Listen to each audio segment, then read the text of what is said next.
ಅಲ್ಲದಿದ್ರೆ ನಮ್ಮ ಒಡೆಯರ ಹೆಂಡತಿ ಸೀತೆಯನ್ನು ಅಪಹರಿಸಿದವರು ನೀವು, ಬಿಡಿಸಿಕೊಂಡು ಹೋಗುವುದಕ್ಕಾಗಿ ಬಂದವರು ನಾವು. ಆದಿತ್ಯ ನಿಮ್ಮಿಂದ ಖಂಡಿತವಾಗಿ ಪ್ರಯತ್ನವನ್ನ ಮಾಡಿದ್ದೇವೆ. ಪ್ರಯತ್ನ ಫಲ ಕೊಡುವುದಿಲ್ಲ. ಆದ್ರೆ ಏನ್ ಮಾಡೋಣ ಹೇಳು. ನಮ್ಮವರಿಗೆ ಸರಿಯಾಗಿ ಪೆಟ್ಟನ್ನು ಕೊಟ್ಟೆ, ಎಲ್ಲರಿಗೂ ಪೆಟ್ಟು ಕೊಟ್ಟು ಮಲಗಿಸಿದ್ದೇನೆ. ಹೌದಪ್ಪ, ವಿಚಾರ ತಿಳಿದು ನನ್ನ ಒಡೆಯ ರಾಮ ಇಲ್ಲಿವರೆಗಾಗಿ ಬಂದ.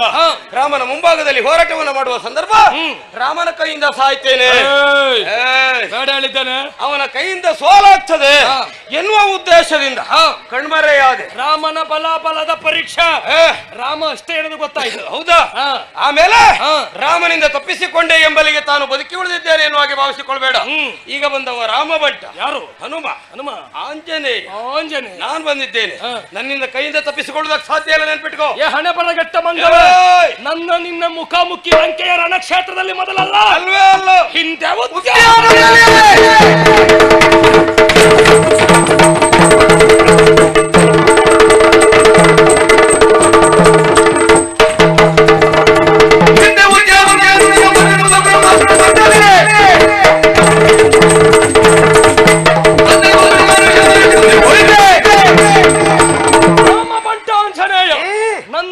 ಪ್ರಪ್ರಥಮ ಭೇಟಿ ಅಶೋಕವನದಲ್ಲಿ ಉದ್ಯಾನವನವನ್ನು ನೀ ಪ್ರವೇಶ ಮಾಡಿದೆ.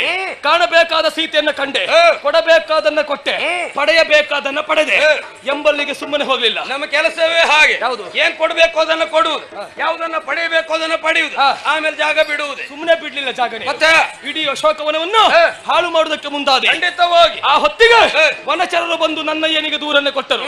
ಅವರ ಆಜ್ಞಾನುವರ್ತಿಯಾಗಿ ನಾನು ನಿನ್ನ ಅಶೋಕವನವನ್ನ ಪ್ರವೇಶ ಮಾಡಿದ್ದು ಮಾತ್ರ ಅಲ್ಲ, ನನಗೂ ನಿನಗೂ ಮುಖಾಮುಖಿಯ ಭವನ ಕಾಳಗದ ಕಣದಲ್ಲಿ ಬ್ರಹ್ಮಾಸ್ತ್ರವನ್ನ ಪ್ರಯೋಗ ಮಾಡಿ ನಿನ್ನನ್ನು ಬಂಧಿಸಿ ಚಿಕ್ಕಪ್ಪ ಕುಂಭಕರ್ಣನ ವಜ್ರದ ರಥದಲ್ಲಿ ಕುಳ್ಳಿರಿಸಿಕೊಂಡು ನನ್ನಯ್ಯನ ಸಭೆಗೆ ಎಳೆದುಕೊಂಡು ಹೋದವನಿದ್ದೇನೆ.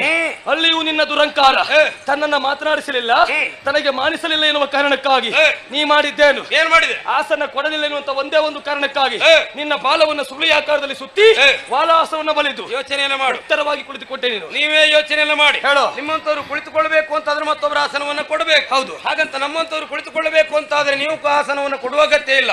ಕೊಟ್ಟದ್ದೇ ಇದ್ರು ಅದ್ರಲ್ಲಿ ನಮಗೆ ಕುಳಿತುಕೊಳ್ಳಿಕ್ಕೆ ಆಗುದಿಲ್ಲ. ಕಾರಣ ಬಾಲ ಉಂಟು, ಪದ್ರ ಕೊಡ್ತದೆ. ಹಾಗಂತ ನಿನ್ನ ಅಪ್ಪ ಕುಳಿತುಕೊಂಡಿರುವಂತ ಒಂದು ಅಡಿ ಎತ್ತರದಿಂದಲೂ ನಾನು ಕುಳಿತಿದ್ದೇನೆ, ಬಾಲಾಸನ ಬಲಿದಿದ್ದೇನೆ. ಅದಕ್ಕೆ ಮಂಗ ಅಂತ ಹೇಳುದು ಯಾಕೆ ಗೊತ್ತುಂಟ? ದೇಹದಿಂದ ಪ್ರತ್ಯೇಕವಾಗಿದ್ದರೆ ಅದುವೇ ಆಸನ, ದೇಹದಿಂದಲೂ ಒಳಗೊಂಡು ಒಂದು ಆಸನ ಆಗ್ತದೆ ಅಂತ ಆದ್ರೆ ಅದು ಯೋಗಾಸನ ಆಗ್ತದೆ. ನೀವೇ ನೆನ್ಪಿಟ್ಕೊಳ್ಳಿ, ನೀ ಮಾಡಿದ್ದು ಯೋಗಾಸನ. ನೀನೇ ನೆನ್ಪಿಟ್ಕೊಳ್ಳು. ಹೇಳೋ, ನಮ್ಮಂತವ್ರು ಯೋಗಾಸನವನ್ನು ಮಾಡಿ ಆದ್ರೂ ಕುಳಿತುಕೊಳ್ತಾರೆ.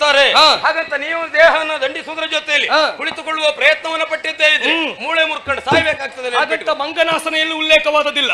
ಇನ್ನೊಂದು ವಿಷಯ ಹೇಳ್ಬೇಕಾದ್ರೆ, ನನ್ನಯ್ಯನ ಮುಂದೆ ನೀ ಬಾಲವನ್ನ ಸುತ್ತಿ ಅದರ ಮೇಲೆ ಕುಳಿತದ್ದರಿಂದ ಆದದ್ದೇನು ಕೇಳು.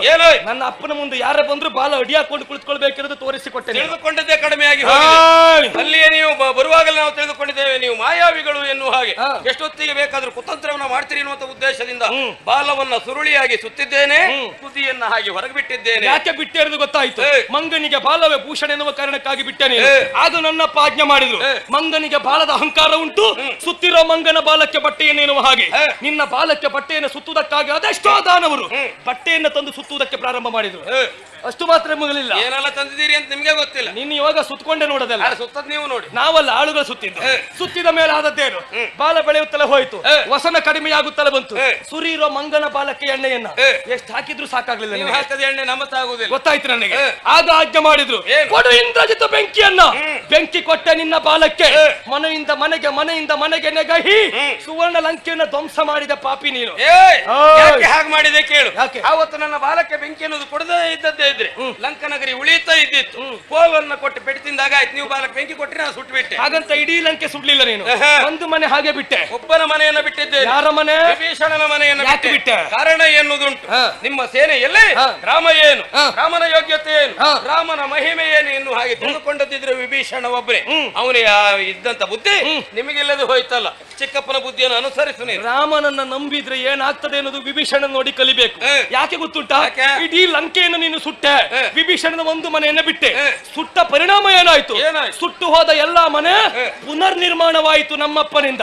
ಆದ್ರೆ ವಿಭೀಷಣನ ಮನೆ ಈಗಲೂ ಹಾಗೆ ಉಂಟು. ರಾಮನನ್ನ ನಂಬಿದ ವಿಭೀಷಣ ಈಗಲೂ ಹಳೆ ಮನೆಯಲ್ಲಿದ್ದಾನೆ. ಒಂದು ಯೋಚನೆ, ನಮಗೆಲ್ಲ ಹೊಸ ಮನೆ ಬಂದಿದೆ, ನೆನಪಿಡು. ಒಂದು ಯೋಚನೆಯನ್ನು ಮಾಡು. ಈಗಿನ ಹೊಸ ಮನೆಗಿಂತಲೂ ಮೊದಲಿನ ಹಳೆ ಮನೆಯಲ್ಲಿ ಹೆಸರು ಪುಣ್ಯಾತ್ಮ. ಹೌದಪ್ಪ. ಈಗಿನ ಮನೆ ಮಾತ್ರ ಹೊಸದು ಬಿಟ್ರೆ ಮನೆ ಒಳಗ್ ಮಾತ್ರ ಇರ್ಲಿಕ್ಕೆ ಆಗುದಿಲ್ಲ. ಉರಿ ಈ ಮಂಗನಿಗೆ ಉರಿ ಆಗುದಿಲ್ಲ. ನಮಗೆ ಬೇಕಾದದ್ದು ಹೇಗೆ ಬೇಕು ಹಾಗೆ ಮಾಡಿಕೊಳ್ತೇವೆ. ಯಾಕೆ ಗೊತ್ತುಂಟಾ? ಅಷ್ಟ ದಿಕ್ಪಾಲಕರು ನನ್ನಪ್ಪನ ಕೈ ಕೆಳಗಿದ್ದಾರೆ. ಉರಿ ಎನ್ನುವಾಗ ಆಯ್ತು ಅಂತ ಆದ್ರೆ ವಾಯುದೇವನಿಗೆ ಒಂದು ಆಜ್ಞೆ ಕೊಟ್ಟರೆ ಸಾಕು, ಬಂದು ಬೀಸಬೇಕ ಒಳಗೆ. ನೀನೊಬ್ಬ ವಿಕ್ರಮಿ ಆದರೆ ಎಲ್ಲಿ ಹೋಯ್ತು ಶಾತವನದಲ್ಲಿ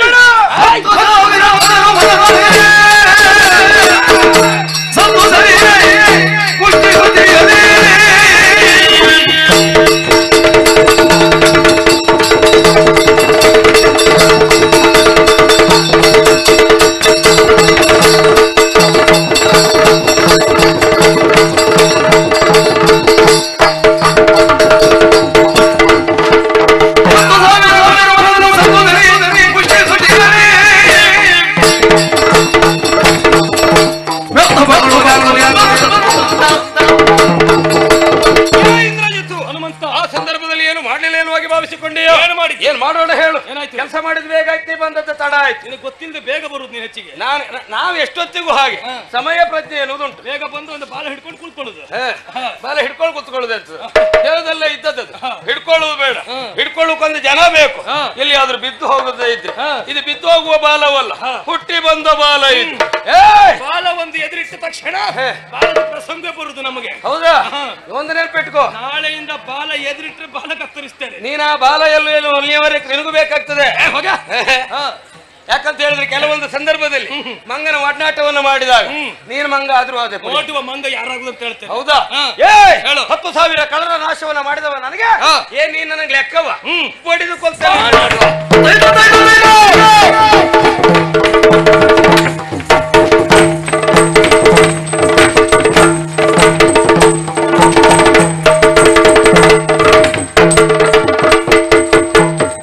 ಆಶ್ಚರ್ಯವಾಗಿರಬಹುದು.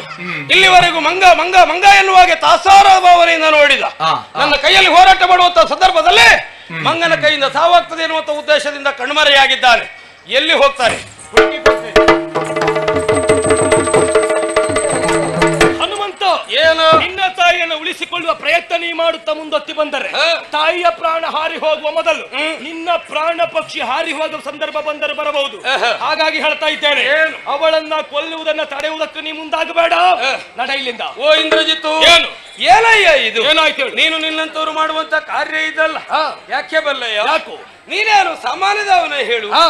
ದಿತ್ತಿಜರೊಳಗಳನ್ನು ಮುಂದಕ್ಕೆ ನೀನು ಲಂಕನಗರಿಯ ಧೀಶನೆನಿಸಿಕೊಳ್ಳು. ಯಾಕೆ ಬಲ್ಲಯ್ಯ? ಯಾಕು? ಈ ಸಂದರ್ಭದಲ್ಲಿ ಹೊಗಳುವುದು ನಿನ್ನಪ್ಪನನ್ನ ಪುಣ್ಯಾತ್ಮ. ಯಾಕೆ? ನಿನ್ನಪ್ಪ ಮಾಡಿದಂತ ಸಾಹಸ ಎನ್ನುವುದು ಒಂದೇ ಎರಡೇ ಹೇಳು. ಹಿಂದೊಂದು ಸಂದರ್ಭದಲ್ಲಿ ನಿನ್ನ ಅಜ್ಜಿ ಕೈ ಕಸದೇವಿ ಮರಳಿನ ಲಿಂಗವನ್ನು ಮಾಡಿ ಪೂಜೆ ಮಾಡುವಂತ ಸಂದರ್ಭ ಸಮುದ್ರದ ಅಲೆ ಎನ್ನುವುದು ಬಂತಂತೆ, ಮರಳಿನ ಲಿಂಗ ತೊಳೆದು ಹೋಯ್ತಂತೆ. ಅದೇ ಸಂದರ್ಭಕ್ಕೆ ಕಣ್ಣೀರಲ್ಲ ಇಟ್ಟಳಂತ ನಿನ್ನ ಅಜ್ಜಿ ಮಗನ ಮುಂಭಾಗದಲ್ಲಿ. ಮಗನೇ, ಮರಳಿನ ಲಿಂಗ ತೊಳೆದು ಹೋಯಿತು, ಪೂಜೆ ಮಾಡುವುದಕ್ಕೆ ಲಿಂಗ ಇಲ್ಲ ಎನ್ನುವ ಹಾಗೆ. ಆ ಸಂದರ್ಭದಲ್ಲಿ ನಾ ಪಾಡಿರುವಂತ ಮಾತೇನು? ಅಮ್ಮ, ಮರಳಿನ ಲಿಂಗ ತೊಳೆದು ಹೋದ್ರಿ ಏನಂತೆ? ಕೈಲಾಸಕ್ಕೆ ಹೋಗ್ತೇನೆ, ಪರಮಾತ್ಮನ ಆತ್ಮಲಿಂಗವನ್ನ ತರ್ತೇನೆ ಎನ್ನುವ ಹಾಗೆ ಕೈಲಾಸದವರೆಗೆ ಹೋದವ ನಿನ್ನ ತಂದೆ. ಹೋದದ್ದು ಮಾತ್ರವೇ ಅಲ್ಲ, ತನ್ನಪ್ಪಲ ಪ್ರಯೋಗದಿಂದ 20 ತೋಳುಗಳನ್ನ ಕೈಲಾಸಗಿರಿಯ ಬುಡಕ್ಕೆ ಚಾಚುವುದರ ಜೊತೆಯಲ್ಲಿ ಕೈಲಾಸಗಿರಿಯನ್ನು ಕೀಳುವ ಪ್ರಯತ್ನ ಮಾಡಿದವ ನಿನ್ನಪ್ಪ. ಪರಮೇಶ್ವರ ಸಣ್ಣ ನಾಟಕ ಆಡಿದ್ದು, ಬಲಗಾಲ ಹೆಬ್ಬೆರಳಿನಿಂದ ಕೈಲಾಸಗಿರಿಯನ್ನು ಒತ್ತಿ ಹಿಡಿದ ನಿನ್ನಪ್ಪನ ಬೆರಳುಗಳು ಕೈಲಾಸಗಿರಿಯ ಬುಡಕ್ಕೆ ಚಚ್ಚಿವೆ. ಸಿಕ್ಕಿ ಸಿಲುಕಿ ಚೆಚ್ಚಿ ಹೋದವಂತೆ ರವ ರವ ಎನ್ನುವಾಗೆ ಬಪ್ಪೆಯೆಲ್ಲ ಇಟ್ಟ ರಾವಣೇಶ್ವರನಾದ ಆತ ದಶಕಂಠನಾದವ. ಅಷ್ಟು ಮಾತ್ರವೇ ಅಲ್ಲ, ಈಶ್ವರನ ಒಲಿಸಿಕೊಳ್ಳುವುದರ ಜೊತೆಯಲ್ಲಿ ರಾವಣೇಶ್ವರ ಎನ್ನುವಂತ ಬಿರುದ್ಧಿಗೆ ಪಾತ್ರನಾದ ಪರಮಾತ್ಮನ ಆತ್ಮಲಿಂಗವನ್ನು ಭೂಲೋಕಕ್ಕೆ ತರುವುದರ ಜೊತೆಯಲ್ಲಿ ಭೂಲೋಕದಲ್ಲೇ ಪ್ರತಿ ಕೈಲಾಸವನ್ನ ನಿರ್ಮಾಣ ಮಾಡಿದವ ನಿನ್ನಪ್ಪ. ಹಾಗಂತ ನಿನ್ನಪ್ಪ ಇನ್ನು ಎಷ್ಟು ದಿನ ಬದುಕ? ಅಪ್ಪನ ಸಾವನ್ನು ಹಾರೈಸಬೇಡ, ನೀನ್ ಸತ್ತೋಗ್ತೀಯ ಮೊದ್ಲು. ಹಾಗೆ ಹೇಳಿದ್ದಲ್ಲ ಪುಣ್ಯ. ಮತ್ತೆ ಹುಟ್ಟಿರುವಂತ ಎಲ್ಲ ಜೀವಿರಾಶಿಗಳಿಗೂ ಸಾವಿನದು ಕಟ್ಟಿಟ್ಟಿರುವಂತ ಬುತ್ತಿ ತರಬೇಕು. ಹಾಗಂತ ನಿನ್ನಪ್ಪ ಇವಾಗಲೇ ಸಾಯಿಲಿ. ಹಾಗಾದ್ರೆ ಇವಳು ಈಗಲೇ ಸಾಯಿ. ಮತ್ತೆ ಸತ್ತ ಅಂತಾದ್ರೆ ಏನಾಗ್ತದೆ ಹೇಳು? ಏನಾಗ್ತದೆ? ಲಂಕನಗರಿ ಎನ್ನುವುದು ಅರಾಜಕತೆಯನ್ನು ಹೊಂದದೆ. ಹೌದು, ಲಂಕನಗರಿಗೆ ಅರಾಜಕತೆಯನ್ನು ಹೊಂದಬಾರದು ಅಂತಾದ್ರೆ ಲಂಕೆಗೆ ಸರಿಯಾಗಿರುವಂತ ಒಬ್ಬ ದೇಶ ಬೇಕು. ಯಾರು ಎನ್ನುವ ಕುರಿತಾಗಿ ಯೋಚನೆ ಮಾಡಿದವ ಮುಂದೆ ನನ್ನ ಗಮನಕ್ಕೆ ಬಂದದ್ದು ಹೀಗೆ, ಮುಂದಧಿಕಾರಿಯಾಗುವ ನೀನು ಈಗ ಅವಳನ್ನು ಕೊಲ್ಲುವುದು ಸರಿಯಲ್ಲ, ಬಿಟ್ಬಿಡು.